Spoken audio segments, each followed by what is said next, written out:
The phone rang at 7:20 a.m. on Tuesday.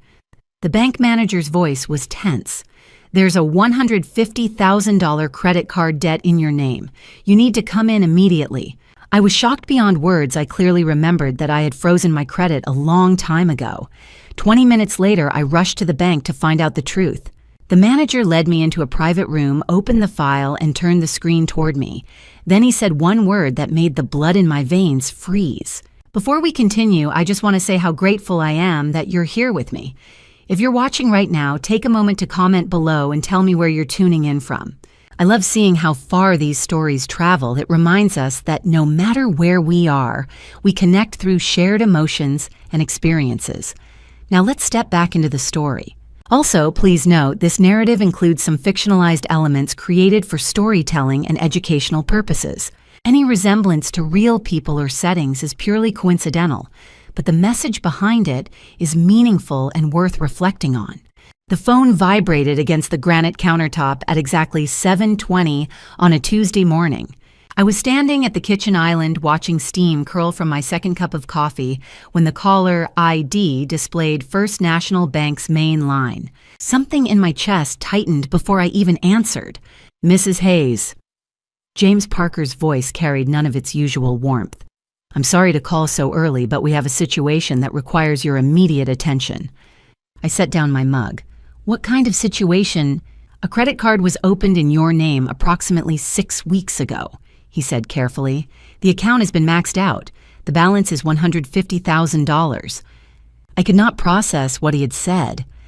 I had frozen my credit the week after Robert's funeral, when I was still moving through the world in a fog of grief and paperwork.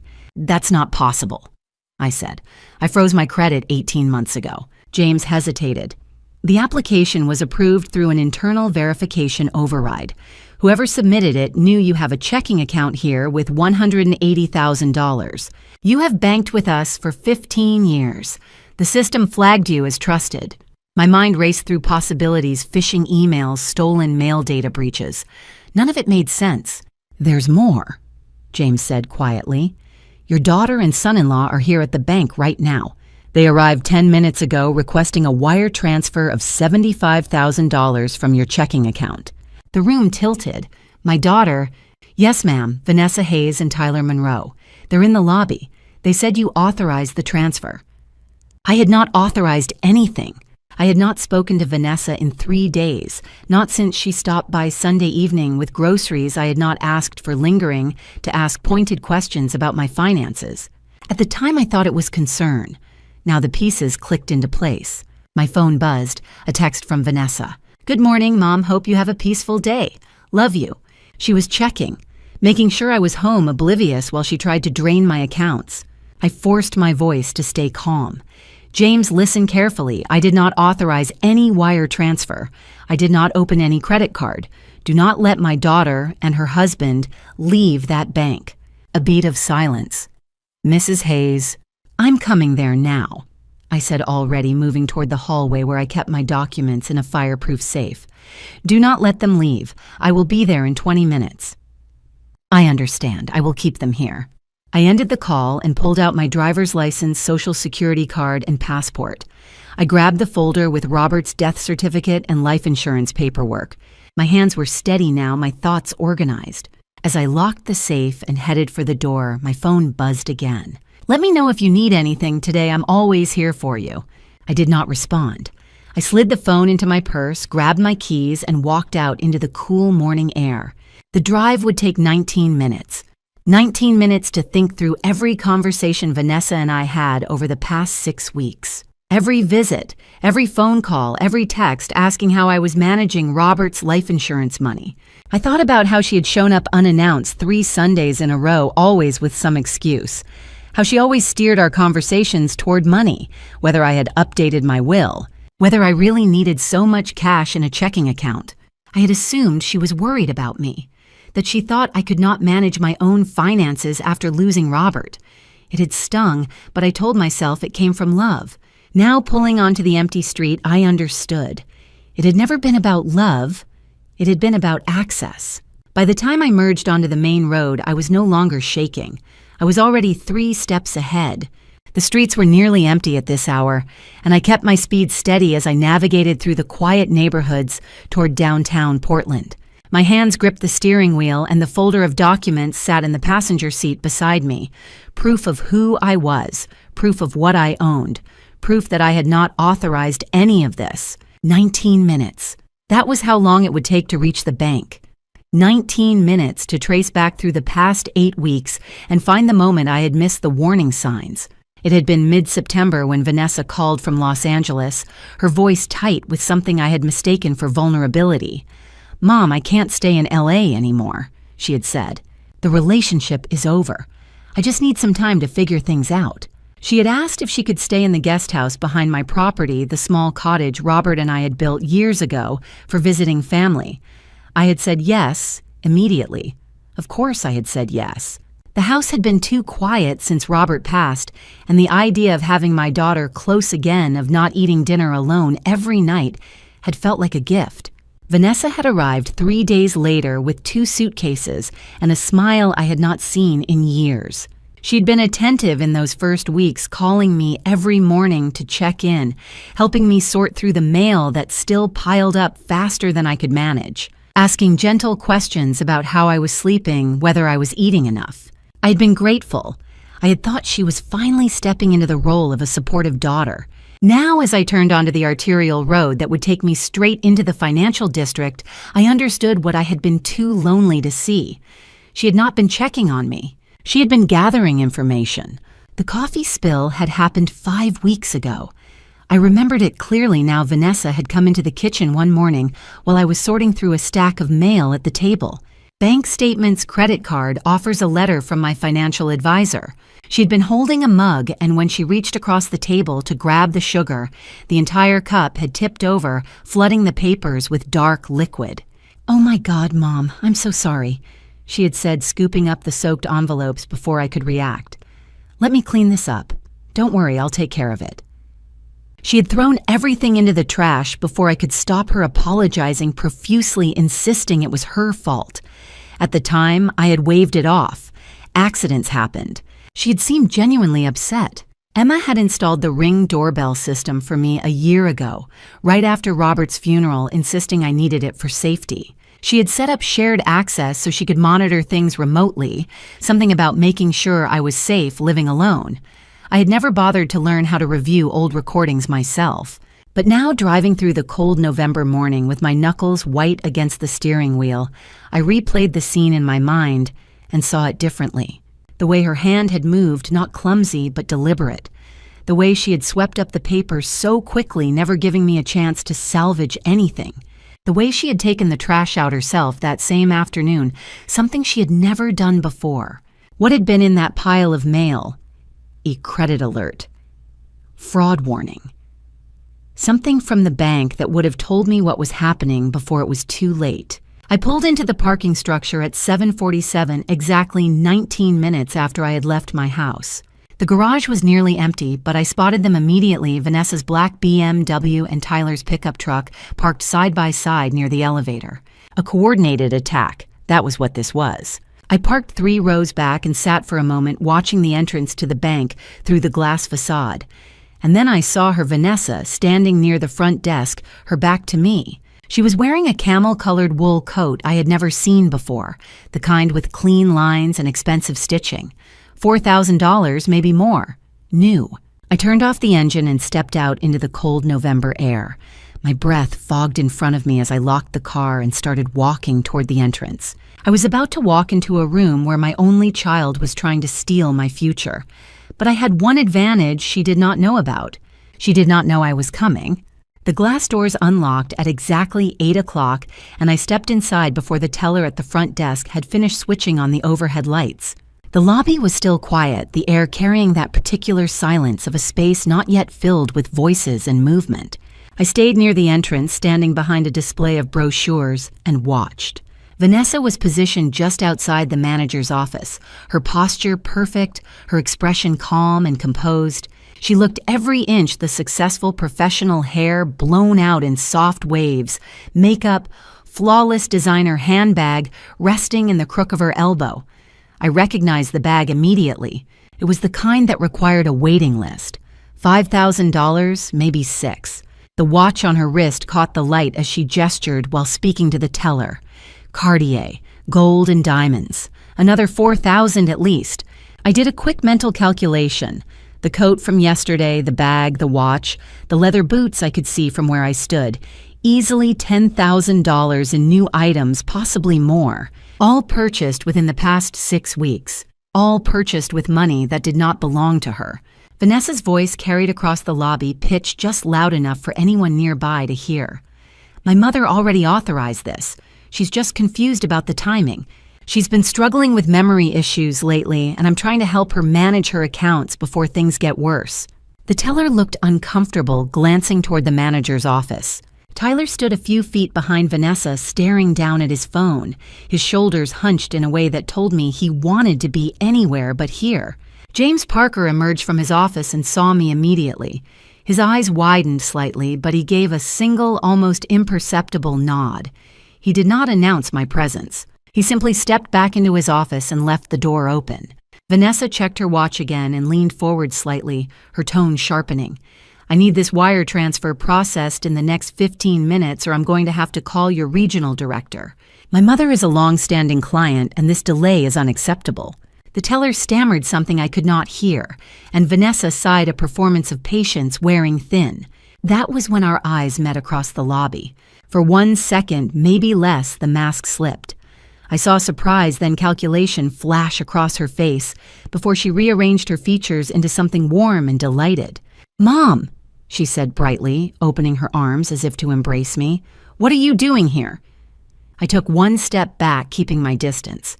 James called me about a credit card debt of $150,000, Vanessa. She blinked, cycling through emotions I knew were rehearsed. Confusion, then recognition, then concern. "Oh, Mom, that's the business loan we talked about. Remember?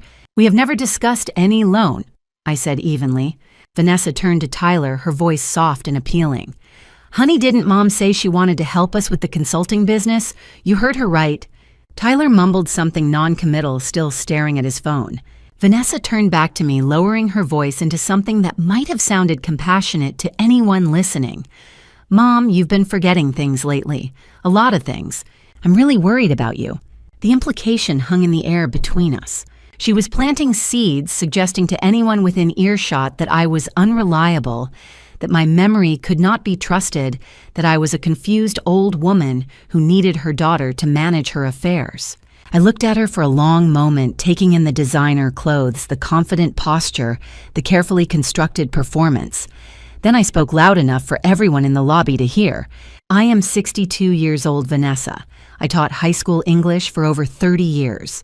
I am not confused. I am not forgetting anything. What I am looking at right now is someone wearing stolen money." "Oh," the lobby went silent. The teller froze. Tyler's head snapped up. Vanessa's smile did not move, but something cold flickered behind her eyes. James Parker appeared in the doorway of his office. "Mrs. Hayes, Margaret, would you please come in, just you?" I walked past Vanessa toward the office entrance. Her eyes followed me, sharp and calculating. She took a step forward as if to follow, but James raised one hand. "Just Mrs. Hayes, please." Tyler reached out and pulled her back, his grip tight on her elbow. The door closed behind me with a soft click, and I heard Vanessa's voice rise in the lobby, muffled but insistent. James gestured toward the chair across from his desk. I sat down, placing my folder of documents in my lap, and he turned his computer monitor so I could see the screen. "Mrs. Hayes," he said quietly, "what I'm about to show you is identity theft and elder financial exploitation. I flagged this account yesterday afternoon." He pulled up a credit card application. My name was there. My social security number, my date of birth, my home address. Everything was correct except for one detail. The phone number was not mine. James highlighted the field. "This number has received 47 authentication texts over the past 6 weeks. Every purchase, every security alert was sent here. You never received a single notification." I stared at the screen, my pulse loud in my ears. James clicked through to the transaction ledger. $18,000 to something called Hayes Funeral Services. I felt my chest tighten. "What is that?" He opened a new tab showing me a website for a funeral home I had never heard of. The domain had been registered 5 weeks ago. "It's fake," he said. "Your daughter created a funeral business using your late husband's name." It was not the funeral home I had used for Robert. James scrolled further. $12,000 in luxury retail purchases, $8,000 at high-end spas, $15,000 in cash advances, $22,000 in furniture and electronics. At the bottom of the screen, a pending wire transfer, $75,000 to VH Consulting, LLC. She was going to take another $75,000 today, James said. He pulled up a scanned driver's license. It had my photo pulled from some old database, but the address listed was in Seattle, an apartment I had never lived in. The signature at the bottom was not mine. "How did this get past my credit freeze?" I asked. James leaned back. "Your freeze only applies to external credit bureau checks. You've been a customer here for 15 years with $180,000 in your checking account. The system ran an internal verification instead. Whoever filed this knew exactly how to exploit your banking history." I thought about the coffee spill, the soaked mail, the way Vanessa had thrown everything away before I could look at it. "The application was submitted at 2 in the morning from a coffee shop," James continued. "Approved within 3 days, maxed out within 5 weeks. I sat in silence staring at the screen. My name, my life, my money. All of it weaponized against me. "Yimsa," I said slowly, "you mentioned you flagged suspicious activity before this." His expression darkened. He glanced toward the closed door where I could still hear Vanessa's voice demanding to know what was happening. "Mrs. Hayes, 3 weeks ago, your daughter sat in this exact chair. She brought a medical power of attorney document claiming you were cognitively impaired. She tried to add her name to your $400,000 savings account." The phrase medical power of attorney landed like a physical blow. I gripped the armrest of the chair, my knuckles going white. James clicked through his notes from 3 weeks earlier. "She came in alone. She had a notarized document claiming you were suffering from early-onset dementia and progressive cognitive decline. It was signed by a Dr. Nathan Anderson, neurologist, Portland Medical Center. She wanted joint ownership of your $400,000 savings account." I could barely breathe, and you stopped her. "Bank policy requires the primary account holder to verify any changes in person," James said. I flagged the request immediately. A memory surfaced sharp and sudden. 3 weeks ago, Vanessa had called me in the late afternoon. "Mom, the bank needs you to update your beneficiary forms, just routine paperwork. Can you go in tomorrow?" I had gone the next day confused because I had not requested any updates.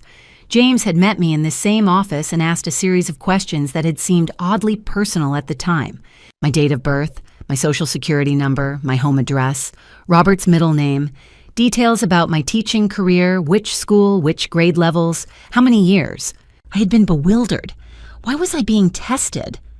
Now I understood. James had been checking my cognitive function, making sure I was not confused or disoriented, making sure I knew who I was and what I owned. "You were testing me," I said quietly, "to see if I was actually impaired." James nodded. "You passed every question without hesitation. I made a note in your file, potential financial exploitation monitor account activity."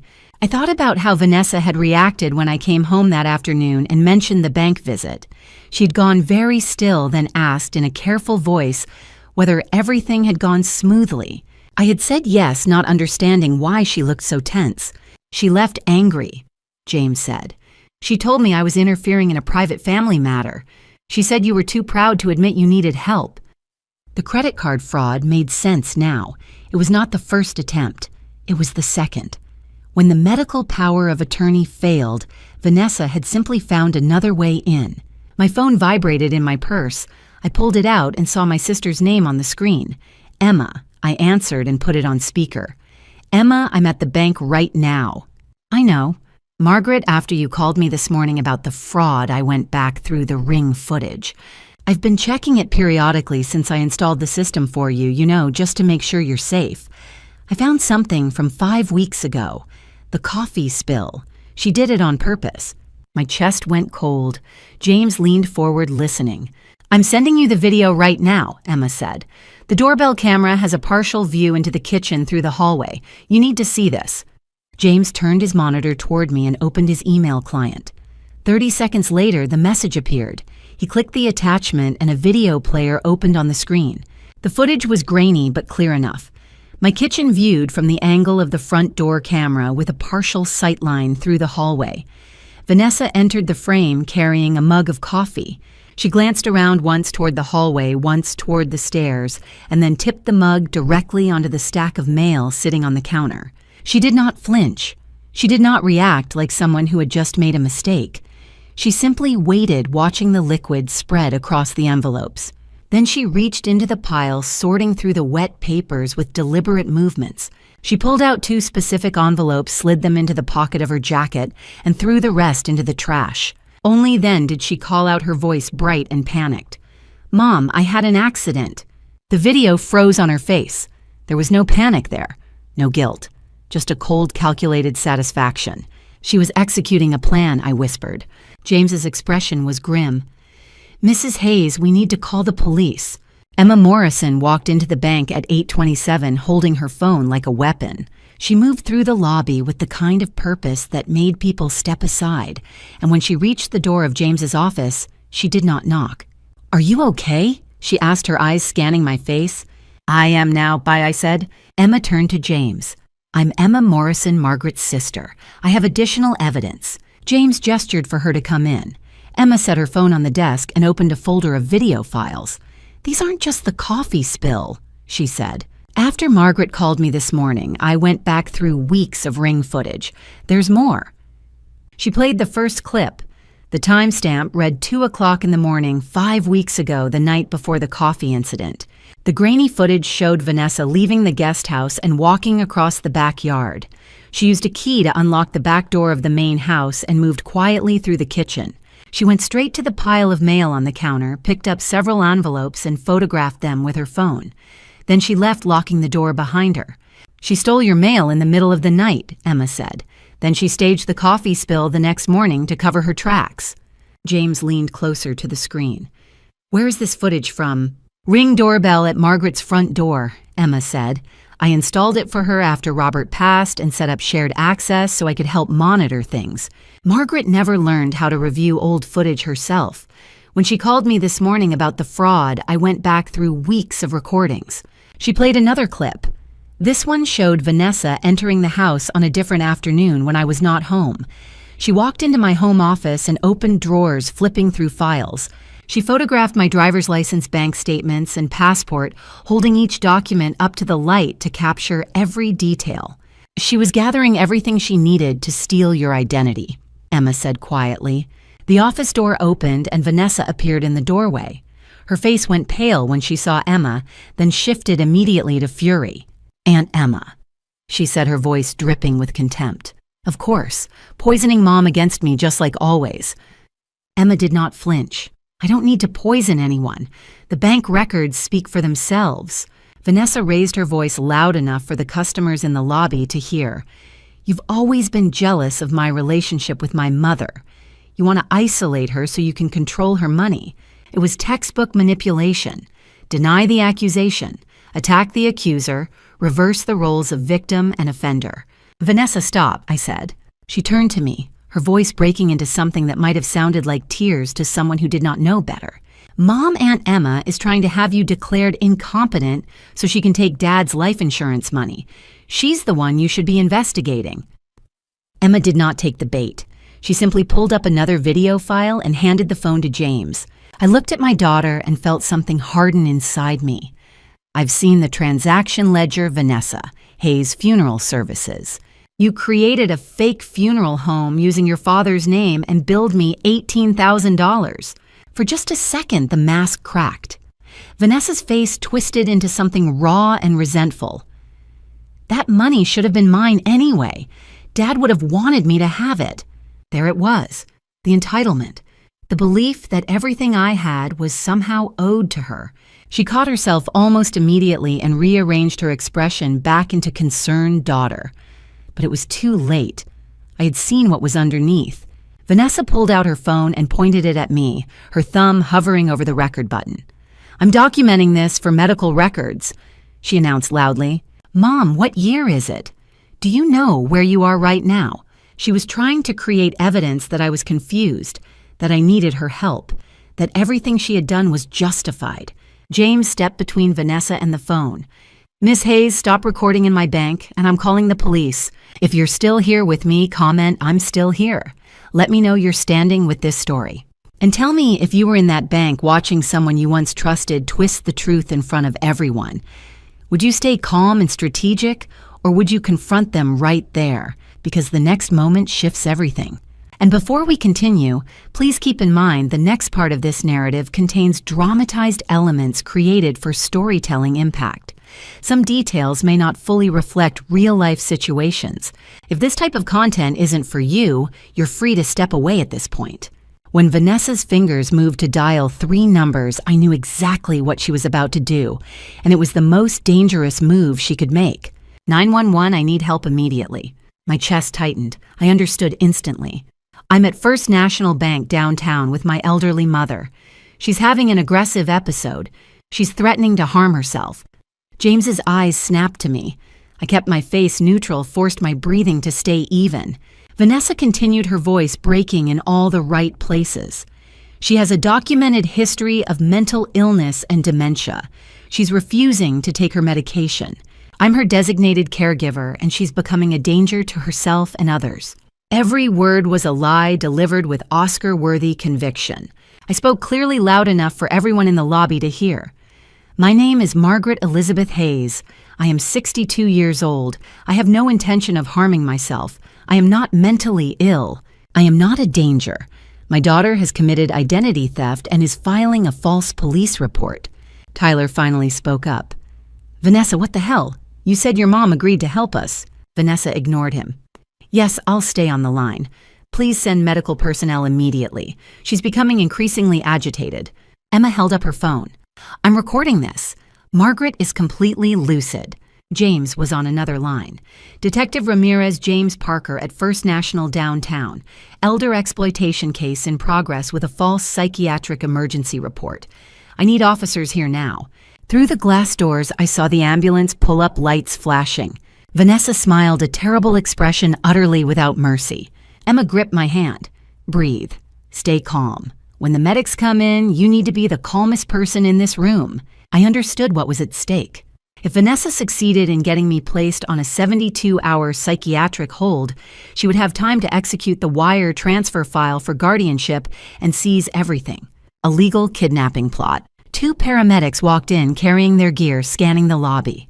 One older woman standing calmly with her sister, one younger woman crying into a phone, tense bank employees. The lead paramedic looked around. Who called 911? Vanessa raised her hand, her voice trembling.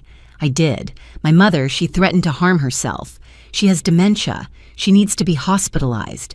The paramedic's eyes moved from Vanessa's performance to my composed posture. I saw the exact moment she began to question who was really in crisis. The second paramedic stepped forward. Ma'am, I'm Jennifer Martinez. Can you tell me your name? Margaret Elizabeth Hayes, I said steadily. I'm 62 years old. Today is Tuesday. We're at First National Bank on 3rd Avenue. I did not threaten to harm myself. I have no history of mental illness. My daughter is attempting to have me involuntarily committed so she can steal my money. Jennifer glanced at her partner, then at Vanessa. And you are... Vanessa Hayes. I'm her daughter and caregiver. She pulled out her phone. I have video documentation of her confusion. Ma'am, please put the phone away, Jennifer said firmly.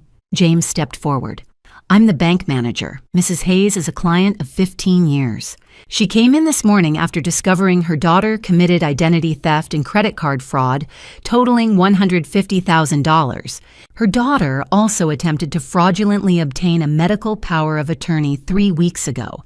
Mrs. Hayes passed every cognitive assessment. Jennifer turned back to me. Mrs. Hayes, do you know what day of the week it is? Tuesday. Who is the current president? I answered correctly. Can you count backward from 100 by sevens? I did without hesitation. Jennifer looked at Vanessa. Ma'am, your mother appears fully oriented. We have no grounds for involuntary transport. Vanessa's face twisted. She's manipulating you. She does this. She seems fine and then she becomes violent. The glass doors opened. 2 police officers walked in. Detective Maria Ramirez was right behind them. Jennifer Martinez. The lead paramedic turned her full attention to me. In the next 90 seconds, my entire future hung in the balance. "Ma'am, I'm Jennifer. Can you tell me your name and what day it is?" I kept my voice steady. "Margaret Elizabeth Hayes. It's Tuesday, November 14th, 2023. I'm at First National Bank on Southwest 5th Avenue in Portland, Oregon. Perfect orientation, person, place, time. Do you know why we're here?" My daughter called and claimed I was having a psychiatric crisis. I am not. I've discovered she committed identity theft and fraud against me totaling $150,000. I pulled out my passport and driver's license. I can answer any questions you need to verify my competency. Vanessa interrupted. She's very good at hiding symptoms. The delusions come and go. You need to help her before she hurts herself. Jennifer raised one hand. "Ma'am, please step back while I complete my assessment," the second paramedic observed. My eye contact direct and steady, my speech clear and organized, my demeanor appropriately concerned but not frantic, my hands no tremor. No signs of acute psychiatric crisis. "Do you feel like you want to harm yourself or anyone else?" "No." "Are you currently taking any psychiatric medications?" "No, I'm not under psychiatric care. I have no history of mental illness."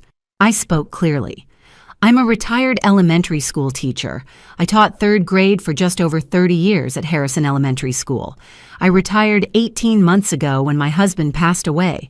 Would you like me to recite my home address, phone number, and my late husband's social security number to verify cognitive function?" Jennifer exchanged a glance with her partner. "Ma'am, I don't see any indicators that you meet the criteria for involuntary hold. You're alert, well-oriented, and responding appropriately." Vanessa's voice turned shrill. "This is negligence. She needs to be evaluated. You're not doing your job." The glass doors opened. Detective Maria Ramirez stepped inside, her badge visible. "I'm Detective Maria Ramirez, Financial Crimes Unit," she said. "James Parker called about an elder exploitation case." Jennifer nodded. "The patient is alert and oriented. There's no psychiatric emergency. The 911 call appears to be unfounded." Detective Ramirez turned to Vanessa. "Miss Hayes filing a false emergency report is a crime. I need you to remain here while I verify information." Vanessa's composure cracked. "I don't have to stay. I haven't done anything illegal." "No one is leaving," Detective Ramirez said flatly. James stepped forward with a thick folder. "Detective, this is documentation of the fraudulent medical power of attorney attempt, the falsified credit application, the fake identification, and evidence of mail theft. Mrs. Margaret Hayes is the victim. Her daughter is the perpetrator." Detective Ramirez took the folder and began flipping through the pages. "Mrs. Hayes, I need a formal statement. Walk me through what happened. 6 weeks ago, a credit card was opened in my name without my knowledge. My daughter used a different phone number to intercept all authentication texts. She maxed out $150,000 before the bank flagged the activity. And the medical power of attorney. 3 weeks ago, she attempted to have me declared cognitively impaired so she could access my savings account. The bank manager verified I was competent. She was denied. So this morning's incident was her 3rd attempt. When the first 2 failed, she escalated. She called 911 claiming I was suicidal to have me involuntarily committed. If I'd been placed on a 72-hour hold, she would have had time to complete the wire transfer and file for emergency guardianship. Detective Ramirez closed the folder. "Miss Hayes, I need you to come with me to the station for questioning." Vanessa's face went pale. "I want a lawyer." "That's your right, but you're coming with me now." Detective Ramirez led us into the bank's conference room, evidence spread across the table like pieces of a puzzle, finally coming together. Vanessa and Tyler remained in the lobby with a uniformed officer. Through the glass walls, I could see Vanessa pacing her phone, pressed to her ear, calling her lawyer, probably. Inside the conference room, Emma sat on my left, James on my right. Detective Ramirez arranged documents with methodical precision, building the case piece by piece. "Mrs. Hayes, walk me through the timeline," she said, pen poised over her notepad. I took a breath. My husband Robert passed away 18 months ago. Heart attack. He was 64. He was a civil engineer. His life insurance policy paid out $400,000. Detective Ramirez nodded. And you froze your credit when? Immediately, the week after his funeral. I knew widows were targets. Smart, she said. When did your daughter move in? 6 weeks ago. She called from Los Angeles, said a relationship had ended. She asked if she could stay in the guest house while she got back on her feet. I said yes. My voice caught slightly. I thought she was trying to help me. She called every morning, sorted through my mail, asked how I was doing. The coffee spill happened 5 weeks ago. Yes, I thought it was an accident. James leaned forward. The envelopes she destroyed contained fraud alerts about suspicious credit activity. They were mailed from the credit card company the week after the application was approved. Detective Ramirez held up the fake driver's license. This has your photo, Mrs. Hayes, but the address listed is in Seattle, your daughter's old apartment, and this signature is clearly not yours. Emma pushed her tablet across the table. Detective, I compiled the Ring camera footage. You'll see the pattern. Detective Ramirez watched the videos in silence, her jaw tightening. Mail tampering at 2 a.m, then staging the coffee spill the next morning to cover the theft. That's a federal crime. James slid the medical power of attorney documents across the table. 3 weeks ago, she attempted to seize $400,000 in savings. I required direct verification. Mrs. Hayes passed every cognitive test. I flagged the account for potential exploitation. Detective Ramirez made a note. So the credit card fraud was her second attempt after the POA failed. Correct, James said. Detective Ramirez turned to me. Mrs. Hayes, do you want to press charges? I sat in silence for a long moment. Memories flickered through my mind. Vanessa at 10 years old, laughing in the backyard. Vanessa at 16, sullen and distant. Vanessa at 25, asking for money she never paid back. When had it changed? Or had I simply refused to see what was always there? Yes, I said quietly. I want to press charges. Detective Ramirez began listing them. Identity theft, Class C felony, maximum 5 years. Elder financial exploitation, Class B felony, maximum 10 years with aggravating factors. Forgery of government documents, Class C felony, 5 years. Mail tampering, federal crime, 5 years. Filing a false emergency report, Class A misdemeanor, 1 year. Attempted fraudulent guardianship, Class B felony. She looked up. Maximum exposure is 26 years. Realistically, with a plea deal, she's looking at 8 to 10. The numbers felt both abstract and crushing. Detective Ramirez stood and walked to the door. Bring in Vanessa Hayes. A moment later, the door opened. Vanessa stepped inside her camel coat, still perfect, her expression arranged into wounded innocence. Detective Ramirez placed the fake driver's license on the table. Miss Hayes, this has your mother's photograph but lists an address in Seattle, your former residence. The signature is not your mother's. Explain how this document was created. Vanessa looked at the evidence, then at me, then at the detective. I watched her face cycle through calculations, deny, deflect, attack. Then she spoke. She gave me permission, for all of it. She wanted to help me with my consulting business. Now she's embarrassed and trying to backtrack. Detective Ramirez pulled out a pair of handcuffs and set them on the table with a metallic click that sounded like a door slamming shut. Mrs. Hayes, did you give your daughter permission to open a credit card in your name? No. Did you apply for this credit card? No. Did you sign this driver's license? She tapped the fake ID. That is not my signature. Did you authorize a wire transfer to VH Consulting? I didn't know it existed until today. Vanessa's voice rose. She's lying. She's embarrassed because she changed her mind. Detective Ramirez turned to her. Miss Hayes, your mother's credit has been frozen for 18 months. She could not have applied even if she wanted to. Unfreezing credit requires specific authentication.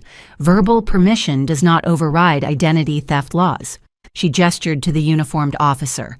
Bring in Mr. Monroe. Tyler entered, his face pale. Detective Ramirez pointed to a chair. Mr. Monroe, what did your wife tell you about this money? Tyler spoke carefully. She said her mom agreed to co-sign a business loan. She showed me text messages where her mom said she agreed. Did you speak directly to Mrs. Hayes? No, but Vanessa showed me the messages. Do you still have them? Tyler pulled out his phone and handed it over. Detective Ramirez scrolled through, then looked up. These messages are from a contact labeled Mom, but the phone number belongs to your wife. She texted herself and showed you a fake conversation. Tyler's face drained of color. He turned to Vanessa. You said she agreed. You showed me proof. Vanessa's voice turned sharp. That's not your twisting. Were you present when your wife submitted the application? Detective Ramirez asked. No, I thought it was legal. But you drove here to collect the wire transfer. She said it was family money. She said her mom was being difficult about paperwork. Detective Ramirez stood. Vanessa Hayes, you're under arrest for identity theft, elder financial exploitation, forgery, mail, tampering, filing a false police report, and attempted fraudulent guardianship. She began reading the Miranda rights. Vanessa's face shifted from fear to fury. This is insane. She's my mother. This is a family matter. The officer moved behind her. Turn around. Hands behind your back. The handcuffs clicked into place. Vanessa looked at me, her voice breaking. You're doing this. You're sending your own daughter to prison. I kept my voice steady. I'm not sending you anywhere. You did this to yourself. Vanessa's voice turned to a scream.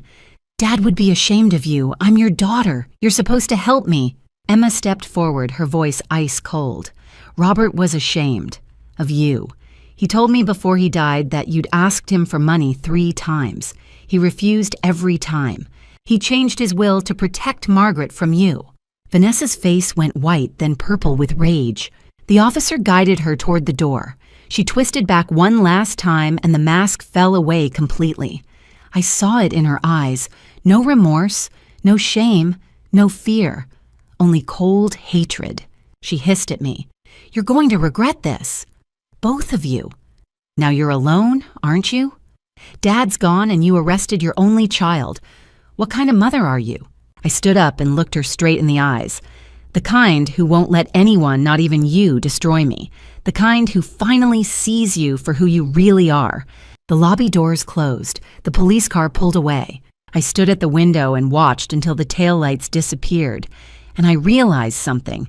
I had seen that expression of hatred for months. I had just refused to see it. After the police car pulled away, Detective Ramirez turned to Tyler, a weak man realizing his only chance to save himself. Mr. Monroe, you cooperate or you're charged as an accomplice. Your choice. Tyler crumbled. I'll tell you everything. I didn't know this was illegal. I thought it was a family matter. When did the planning start? 6 months ago, after Margaret's husband died. Vanessa became obsessed with the life insurance money. She called her dad asking for money before he passed, and he refused. When he died and everything went to Margaret, Vanessa lost it. Emma made a small sound. I squeezed her hand. Tyler continued, his voice shaking. She started researching. Stayed up nights reading about guardianship laws, elder care facilities, power of attorney documents. She said Margaret was wasting money keeping it in the bank. She said it was family money, and she deserved her share. Did you know about the fake identification? I knew she had someone help with documents. She said a friend could make official paperwork. I didn't ask much. I thought her mom had agreed to help. Who helped falsify the medical documents? A guy named Martin, ex-boyfriend from college. He dropped out of medical school, but Vanessa said he still had letterhead, could write official diagnoses. She told him her mom was sick and refusing treatment. Martin's last name, Anderson, Martin Anderson. Vanessa called him Dr. Nathan Anderson in the paperwork. I need his contact information. Tyler gave everything: address, phone number, text messages between Vanessa and Martin. Detective Ramirez closed her notepad. You're not being arrested today, but tomorrow morning you come to the station for a formal statement. Get your own lawyer. Separate from your wife. Tyler left defeated. Detective Ramirez turned to me. Mrs. Hayes, your daughter planned this meticulously for 6 months. You were in serious danger. If the guardianship had succeeded, you could have been forcibly placed in a care facility while she liquidated your assets. Emma drove me home. My hands were shaking too hard to drive. We arrived in the late afternoon light. Everything looked wrong in its ordinariness. I looked at the guest house. Vanessa had lived there for 2 months. Want to see what's inside? Emma asked. I nodded. Inside, designer bags sat on the floor. Receipts were scattered everywhere. A laptop sat open on the desk left behind in her rush. Emma took photos before we touched anything. A notebook sat on the desk. Vanessa's handwriting covered the pages. Mom's daily schedule, tracked by the hour. Override codes, bypass, freeze, research notes. A timeline: week 1 move-in, week 2 build trust, week 3 access documents, week 4 credit application, week 6 medical POA, week 8 wire transfer. An 8-week plan to destroy me laid out like a business project. "Margaret, look at this," Emma said, holding up a printed document. A guardianship petition, fully completed, ready to file, dated for next week. Emergency guardianship due to immediate danger from subject's cognitive decline and medication non-compliance. I sat down hard on the bed staring at the evidence. Emma, I welcomed her here. I was so grateful she came back. I thought I had my daughter again. Emma pulled me close. "Come on, let's leave this room. We're changing the locks tonight. Tomorrow we file for a restraining order." We walked back to the main house. My phone rang. Detective Ramirez. "Mrs. Hayes, we found something else. Security camera footage from outside the guest house you need to see. Can we come back?" Detective Ramirez returned 3 hours later with a laptop, her expression telling me the final puzzle piece was something I never wanted completed.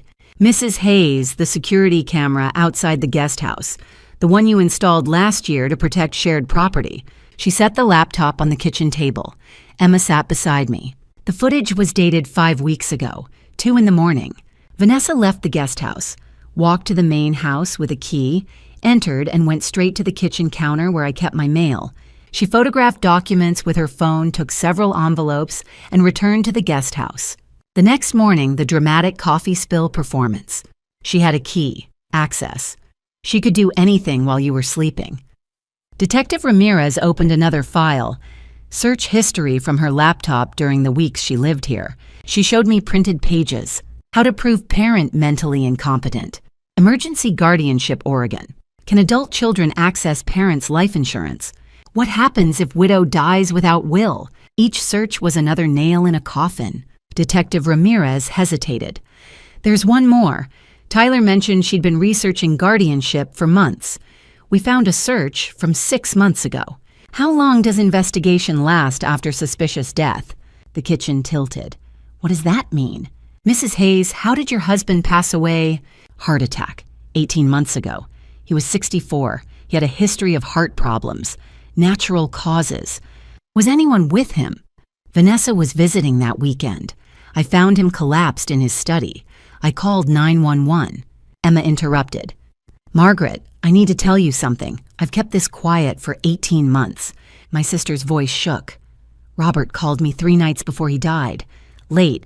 He said Vanessa had asked him for $50,000 for a business opportunity. He refused. The next day, she asked again with a different story, emergency debt. He refused again. Emma's eyes filled. He said, "I'm worried about Vanessa. Something's not right. She's not asking for help. She's demanding." When I said no, the way she looked at me, I was afraid of my own daughter. "Why didn't you tell me?" "Because 2 days later, he was gone. The funeral, you were destroyed. Vanessa played the perfect grieving daughter. I thought maybe Robert was under stress, overthinking." Emma wiped her eyes. "But Margaret, at that funeral, I watched her. She didn't shed a single tear. When the lawyer read the will, I saw her calculating on her phone. When she realized the life insurance went entirely to you, her face went cold. Angry." Detective Ramirez spoke carefully. "Mrs. Hayes, here's what's clear. Your husband's passing was ruled natural causes. Heart attack. There's no evidence of harm. After 18 months, there's no physical evidence to reopen the case. I'm sorry. Whatever happened, we'll never know for certain." I nodded. I had expected this. However, Detective Ramirez continued, "The search we found was conducted 1 week before your husband passed away. Can you cause a heart attack and symptoms of stopping nitrate medication? Phew, we can't charge her for Robert's passing, but we can introduce this during sentencing to show a pattern of systematic behavior. The judge will see who she really is." I whispered, "Are you saying my daughter caused her father's death?" Detective Ramirez met my eyes. I'm saying she researched investigations into suspicious passings months before stealing your savings. I'm saying she planned for months to seize your assets. I'm saying she called 911 claiming you wanted to harm yourself, which could have ended very differently. Mrs. Hayes, do you feel safe staying in this house tonight? Emma insisted on staying at the main house that night. I was grateful because every shadow felt like my daughter's calculated hatred. The 24-hour locksmith arrived at 6 in the evening. I watched him change every lock front door, back door, guest house, garage. Do you want the old keys to still work or a completely new system? New, everything. Nothing from before. It felt symbolic, locking Vanessa out completely. $800. I did not care. After the locksmith left, Emma cooked dinner. I pushed food around my plate, unable to swallow. You need to eat something. I can't stop thinking about Robert. Tell me about the day he died, the timeline. Emma had written everything in her phone notes after the funeral, her way of processing grief. Now she opened them. Saturday morning. Robert was fine, working in his study on engineering blueprints. Noon, Vanessa arrived for a visit. 2 in the afternoon, you went to the grocery store. I nodded, remembering. While you were gone, Vanessa and Robert had a private conversation. 4 o'clock, you came home. 6 o'clock, Robert complained of chest tightness. 7 o'clock, you were cooking dinner. Robert was in his study. 7:30, Vanessa went in to check on him. 7:35, Vanessa screamed that he had collapsed. Emma's voice went quiet. She was alone with him for 5 minutes. I stared at my untouched plate. The paramedics came. Robert was already gone. Massive heart attack. The autopsy confirmed natural causes based on his cardiac history. But what could someone do in 5 minutes? Emma met my eyes. Hide medication. His nitroglycerin was in his desk drawer. Did she take it? Do something to trigger the attack, or just stand there and watch him collapse instead of calling for help immediately? We'll never know. The detective is reviewing the case. Maybe. I cut her off. Even if we suspect, even if we wonder, we'll never prove it. That's what she counted on. We sat in silence as darkness settled outside. Finally, Emma asked the question we had been avoiding. Why did I really drive down here yesterday? Emma was quiet for a long time. Because Vanessa stopped answering my texts 2 weeks ago. When I called you, you sounded distant, disconnected. I remembered Robert's warning before he died. Watch out for Margaret if anything happens to me. She looked at me. So I came. I reached across the table and gripped my sister's hand. Thank you for keeping your promise to Robert. We sat together in the kitchen with its new locks that my daughter's keys would never open again. I thought about the ways we try to keep danger outside, not realizing we sometimes invite it in, wearing the face of someone we love. Emma would sleep on the couch tonight. Tomorrow would be lawyers, restraining orders, rebuilding safety. Tonight, I just held my sister's hand and felt the full weight of what I had survived. The house was quiet, the locks were changed, but I knew sleep would not come easily. Every time I closed my eyes, I would see that expression on Vanessa's face as the police led her away. Not remorse, not fear, just cold fury that her plan had failed. I thought about Robert's last weekend, the way Vanessa had smiled at breakfast that Saturday morning, the way she had kissed him on the cheek before he went to his study. Had she already decided? Had she already planned it? Margaret, Emma said softly, stop, you'll drive yourself mad with those questions. How do you live with not knowing? Because Robert loved you. He warned me to protect you. He knew what she was, even if he couldn't say it out loud. He made sure you would be protected after he was gone. He changed his will 2 months before he died. He told me he was doing it. He said Vanessa had become someone he didn't recognize. I squeezed Emma's hand tighter. Outside, the November wind rattled the windows.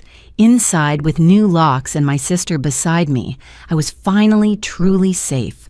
The prosecutor's office called 3 weeks after the arrest. Assistant District Attorney Catherine Walsh wanted to discuss the aggressive defense strategy. I sat across from Catherine in her downtown office. Emma had driven down from Seattle again. Catherine spread files across her desk. Your daughter has hired an expensive lawyer. They're claiming you have dementia, that you agreed to everything, and now you're confused and changing your story. She opened her laptop and turned it toward me. She secretly recorded you over the past 2 months.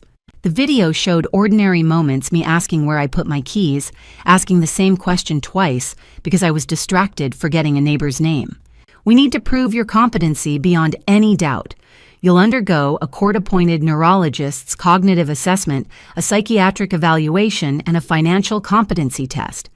I'll do whatever is necessary. Catherine smiled slightly. Good news, Martin Anderson is cooperating. The ex-boyfriend from college who dropped out of medical school. He's pleaded guilty to document forgery and agreed to testify. He says Vanessa told him you were sick and refusing treatment. He's getting probation instead of prison in exchange for his testimony. What about Tyler? Tyler Monroe is testifying for the prosecution, too. She slid printed text messages across the desk. Tyler. How much longer until we get the money? Vanessa. Once I have guardianship, we'll have everything. The house, the insurance, all of it. Tyler. What about your mom? Vanessa, she'll be in a facility. She won't know the difference. The messages proved premeditation, conspiracy, and cold calculation. The Ring doorbell footage is invaluable. She can't claim consent when she's caught on camera stealing mail at 2 a.m. The coffee shop security footage shows your daughter at a computer at the exact timestamp the credit application was filed. The IP address matches. What is she facing? Catherine listed them. Identity theft, Class C felony, maximum 5 years. Elder financial exploitation, Class B felony, 10 years with aggravating factors. Forgery, Class C felony, 5 years. Federal mail tampering, 5 years. Filing a false report, Class A misdemeanor, 1 year. Maximum exposure is 26 years. Realistically, a plea deal would be 8 to 10 years. But she's refusing to plead. She wants to go to trial. She thinks she can convince a jury she's the victim. Catherine's voice turned sharp. Mrs. Hayes, there's one more thing. The detective reviewed your husband's passing. The medical examiner found nothing suspicious. After 18 months, there's no physical evidence to reopen the case.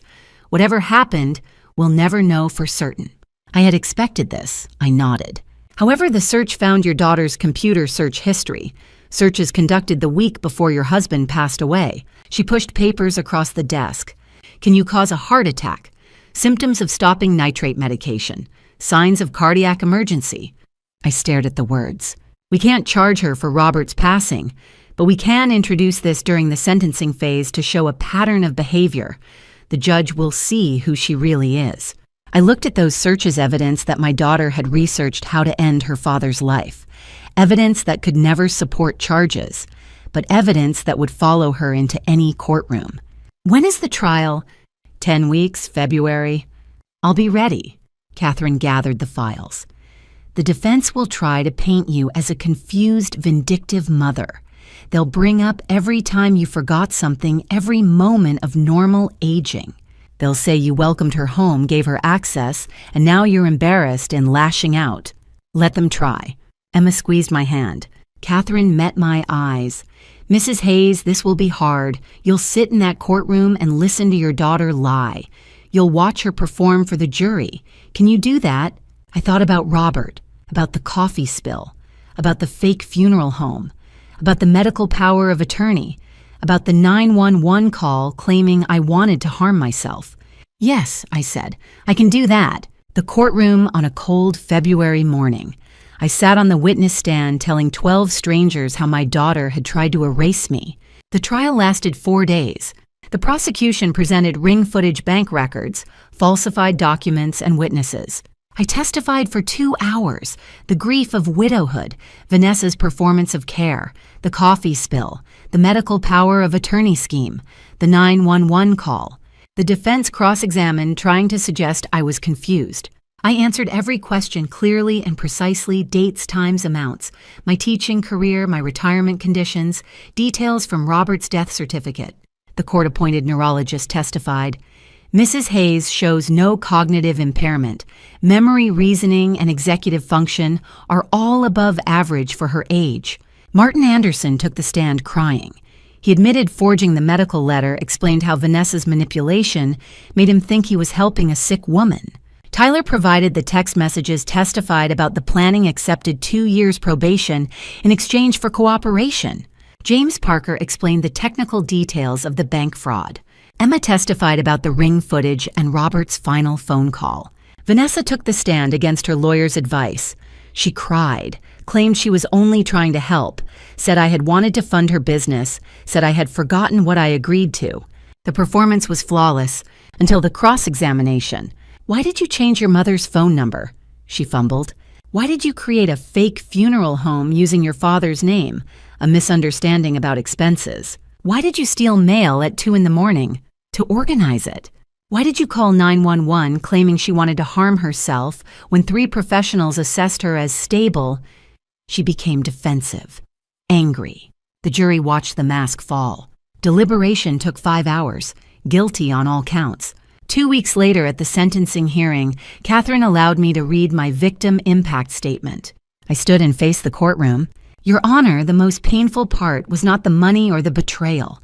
It was realizing every call, every visit, every "I love you, Mom" for 2 years was a lie. I buried my husband, then discovered I never had a daughter, only someone wearing her face, waiting for an opportunity. But I want other victims to know you can fight back. You can choose yourself over family loyalty. You can survive. I'm standing here because I refuse to be erased. The judge sentenced swiftly. Miss Hayes, you exploited your mother's grief in the most calculated way. You deliberately tried to have her declared incompetent and committed to a facility. This was not a mistake. This was a sustained campaign to destroy your mother's life. 8 years federal prison, 5 years supervised release, full restitution. Catherine entered the search history about causing heart attacks into the record. The judge referenced it. While we cannot charge for the father's passing, this court notes a pattern of deeply disturbing behavior. Vanessa was led away. She turned back one final time. No tears, no apology, just a whisper. You'll die alone. I looked her straight in the eyes. I was already alone the entire time you were there. Now that you're gone, I'm finally not alone anymore. Emma took my arm and we walked out into the February sunlight. It's over, Emma said. I shook my head. Not over. This is the beginning. The support group met every Thursday evening in the church basement. They understood that family was not always blood. Sometimes it was 15 strangers who understood survival. 6 months after the trial, I co-facilitated the Elder Abuse Survivors group with Detective Ramirez. Tonight there was a new member. Linda, 70 years old, trembling. Her son had stolen $90,000. I sat beside her. I know exactly how that feels. The worst part is not the money. It's realizing the person you trusted most was counting on your love to keep you blind. She cried. But he's my son. How can I report my own child? You're not reporting him. You're protecting yourself. Sometimes the most loving thing you can do is say, no more. The group shared their stories. Daughters, sons, grandchildren, all exploiters. The common thread, shame, isolation, fear of judgment. For months I thought I was alone. I said, but this happens. It's not your fault. You deserve protection. After the meeting, Linda asked, how did you get through it? One day at a time, with my sister's help, with this group, by turning pain into purpose. Emma waited by the car. She had moved to Portland 4 months ago, lived 15 minutes away, visited 3 times a week. My new life had shape now. Co-leading the weekly support group, volunteering for Oregon Elder Protection, a nonprofit, speaking at banks and senior centers about fraud prevention, creating a scholarship fund in Robert's name at Harrison Elementary, financially secure. The $400,000 in savings remained intact. The house paid off. A restraining order against Vanessa effective until 2032. At home that evening, Emma cooked dinner while I checked email. From the state legislature, your testimony helped pass new elder protection laws. From James Parker. We've implemented new fraud detection protocols based on your case. It's already helped protect others. I told Emma, Robert would be proud. I'm proud of you. I'm proud of myself, too. We sat on the porch under the summer sunset, watching neighbors walk dogs, children riding bikes. An ordinary life.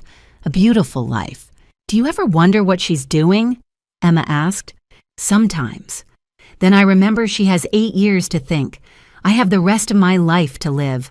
I choose to focus on my time, not hers. The phone rang. Unknown number. The old me would have panicked. The new me checked the caller ID, recognized it as spam, and declined. A simple moment of empowerment. Control over my own boundaries. Night fell. I looked at the photos on the mantel. No pictures of Vanessa, I had put them away. Instead, Robert and me at the coast. Emma on her graduation day.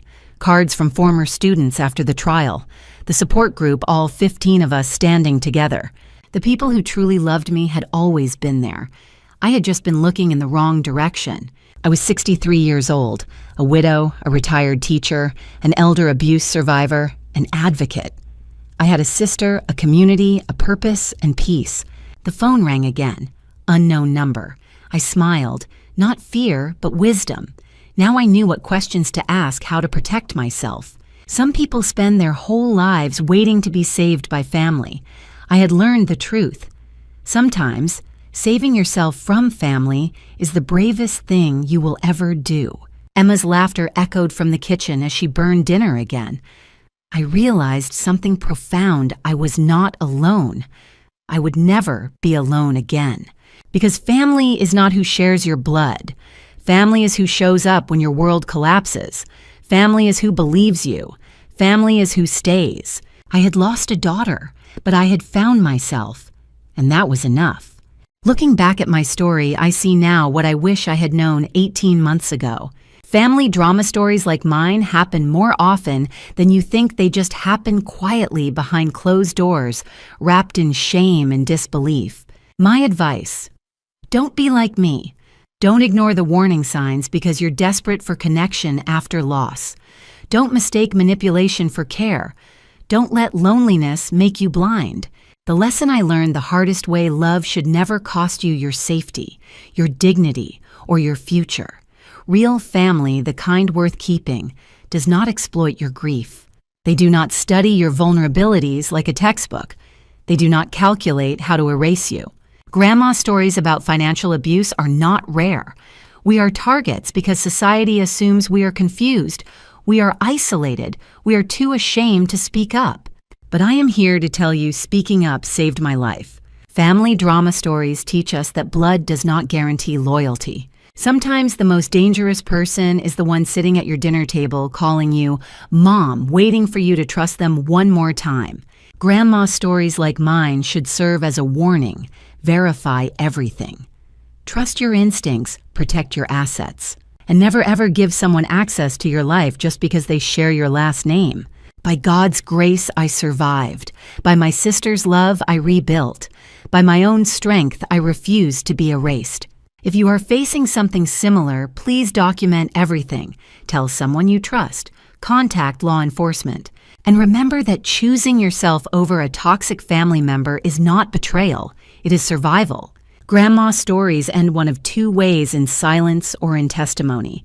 Family drama stories like mine prove that speaking the truth, no matter how painful, can save your life and protect others. I chose testimony. I hope my story helps you choose the same. Final note: this content contains dramatized storytelling elements for educational purposes. Some details are fictionalized, but the lessons and messages are entirely valuable. If this style does not suit you, that's okay. Please seek content that better fits your needs. 안 달라 그러면? 그냥 이거 더 나을게. 이제 네 개. 신호 바뀌었는데? 뛰어? 아 뛰지 마. 됐어 다음에.